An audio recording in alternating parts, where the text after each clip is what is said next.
I went through everything with Oh, him you did? while you guys Okay. were talking, yeah. Just get my clock so I can keep time.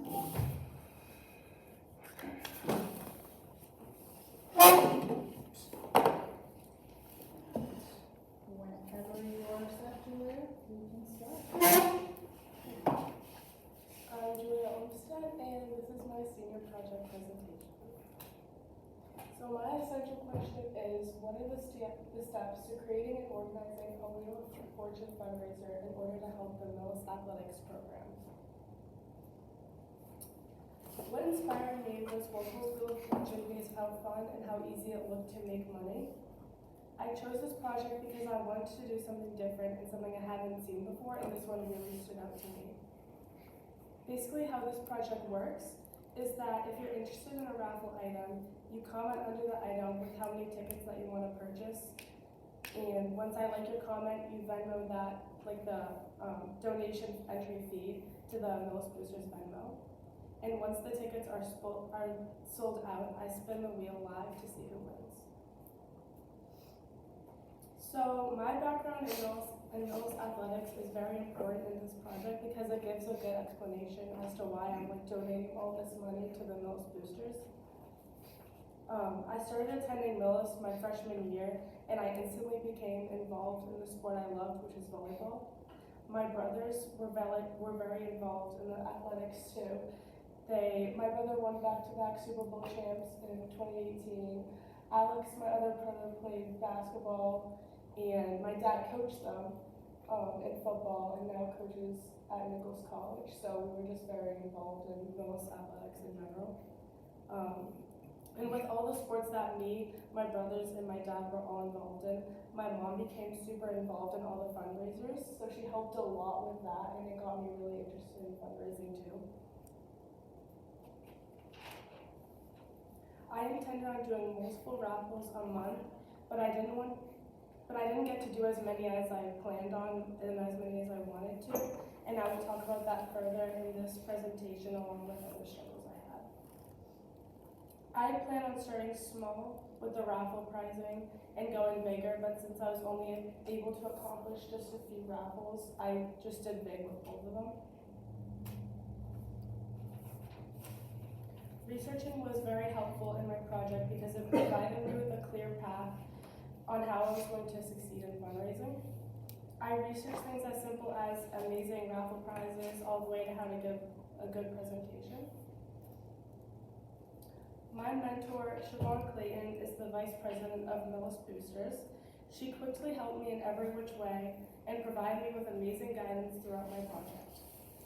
She bought the raffle prizes and delivered them to my house, and she was the perfect mentor, and without her guidance, I would have struggled a lot with this project. As you can see, we had a lot of text messages, back and forth, and she was just very helpful. So she quickly introduced me to Allison Mayer. I hope you pronounced her last name wrong. Allison was a big help in my project, and when someone paid the entry fee, she would quickly say, yes, this person paid, we're all caught up, Maureen paid, and she was in charge of the Venmo account, so she would let me know if someone paid. My first raffle item was the solo stove. I began selling the tickets on January 29th, and at 6 p.m. I planned on spinning for the prize. The donation entry fee was $13 and 40 tickets needed to be sold. The entry fee pricing and number of tickets wasn't random. I just used what Walpole's numbers were, because since this was my first raffle, I wasn't sure what I was doing. So I just used what Walpole's numbers were and just went off of that. This project was held on Facebook, and all the instructions were publicly posted for everyone to see.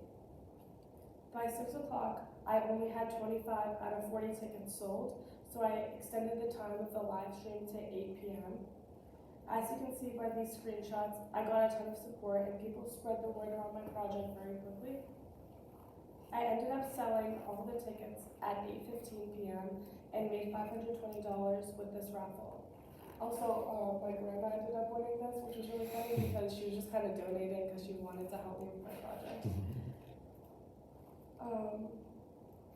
On March 30th, raffle donations became available for the dual heat air fry oven. This was a very very popular item, so I wanted to choose this one because I thought it would sell out pretty fast. Again, I plan on selling 40 tickets with a $15 entry fee. The entry fee price went up because I wanted to challenge myself and I wanted to challenge the product and see how much money I would make.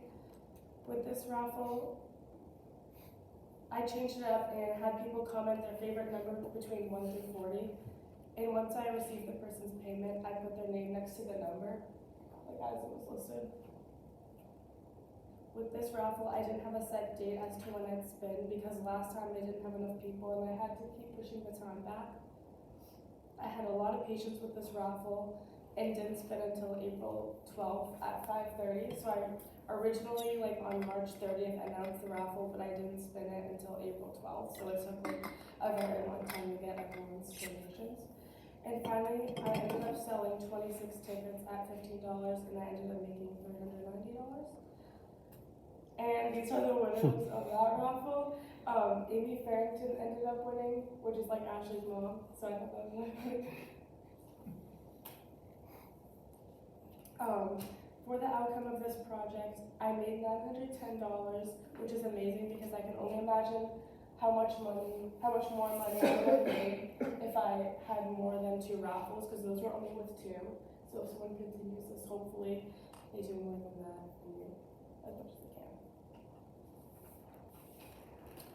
So my success in this project was huge because I didn't, again, expect to raise that much money. I got so much support from the Mills boosters, my family, and friends.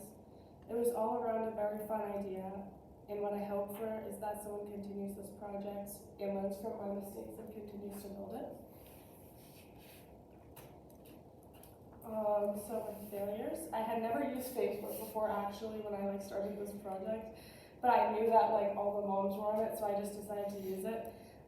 So getting used to an entirely new social media platform was very confusing and stressful, and it actually took up a lot of time to learn. I needed to learn how to time manage also throughout my project, and that is not something I'm good at because as in senior year, you're juggling sports, schoolwork, college, and you're becoming an adult with many different responsibilities. And I knew that if I knew how to time manage better, then this project definitely would have been more successful. Reaching 40 participants was also very difficult in this project and another one of my struggles. And I kept having to extend the times and push back the dates because I needed more people. I also dealt with having COVID throughout this project, and there was a big loss in my family, so I struggled finding motivation throughout the project. And so what I learned was how to properly fundraise in this project and how fast money adds up. Another thing I learned was the importance of time management and how to plan accordingly.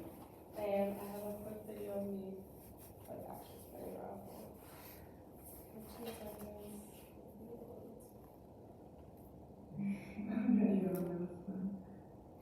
Good luck, everyone. My mom was very supportive. Number 14. That was Amy's mom, Ashley's mom. She ended up winning. Oh. And then I wanted to thank Siobhan Clayton because she was a very helpful mentor and she supported me a lot throughout this project. And she was the one who got all of the raffle items, and she's the one who delivered them to me, introduced me to Allison, who I also want to thank because she kept me updated on everyone who paid, and she was very supportive. And then my mom, because she gave me this whole idea of the project, and she's the reason why I did the project. And I also wanted to thank everyone who participated in the fundraising. These are the sources. Do you have any questions?